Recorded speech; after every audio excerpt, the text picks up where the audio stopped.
大家好，我是 Olive Branch Allen. So this is our third and final video on our whole quarantine checklist. And so hopefully the series has been useful to you. In the first video, we covered fitness and the body. The second video, the last video we covered is nutrition and how to eat properly. And this last video we'll be talking mostly about sleep hygiene as well as mental wellness and just social wellness, because as we are isolated in our homes, we might feel more and more alone. So the first thing we'll talk about is sleep hygiene. And if you can refer back to my older videos, I did a longer, more comprehensive video on sleep. But for the purposes of this series, let's just go over some quick points for you to take away. The first one is regularity. Because we're always at home now, it's easy to lose track of our time. We might not even know what day of the week it is. And so it's very important to have a regular schedule. So go to bed, have some discipline, and say, okay, I'm going to go to bed at this hour every day. And earlier is better for you. Okay, waking up at the exact same time also helps with your sleep regularity. Okay, because if you start to have very irregular sleeping schedules, that actually will impact the quality of your sleep. So your deep sleep might be impacted, or your REM sleep, which is your dreaming, which are all very important. Point number 2 about your sleep hygiene is to make sure that you get at least 7 hours of sleep.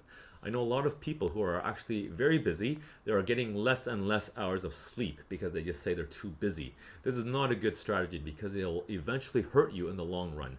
It'll actually start affecting your brain health, and it will actually cause you to gain more fat as well. So the next point I really want to talk about is mental wellness, because as you're quarantining at home, especially if you don't have a lot of family members living with you, you might get a feeling of loneliness. And loneliness is a huge factor in feeling depressed. And depression is a very much a growing mental disorder in our society. So we really want to address this isolation of being in quarantine so that we are well prepared for this type of disease that might come up. Okay, so the first thing you want to think about when you're talking about mental wellness is this idea of meditation, or mindfulness meditation, which is basically being able to control your thoughts and feelings, or just at least be aware of it.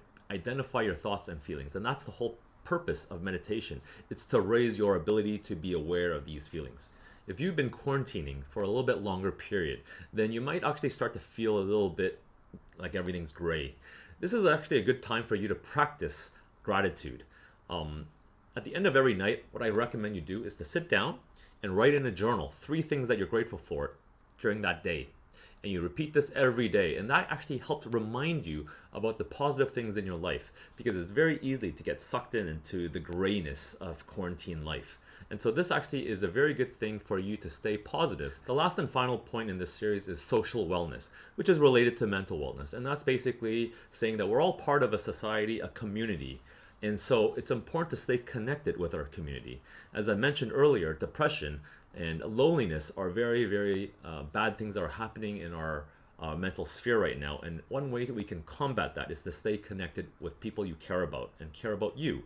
So my recommendation is to just message 3 people every day, people that you care about, and just say that, I'm thinking of you, I hope you're well. That's all you have to say. Just keep it simple, but spread that around, and people who gets that message will be very happy to see that. And knowing that you've just spread some joy to someone's life makes you feel happier too. That's it, guys. I hope you found that useful. And like I said, we should always start to begin a social group and grab people in and make them feel like they're welcome and that we're here to support each other. It's important so that you guys can do a DACA system where you can actually keep each other accountable and follow through these 5 points, which is your fitness, your nutrition, your sleep hygiene, your mental wellness, and then last, your social wellness. I hope you did find that useful, guys, and as always, please leave any questions or comments below. I wish you all well, to stay healthy, and I'll see you next time.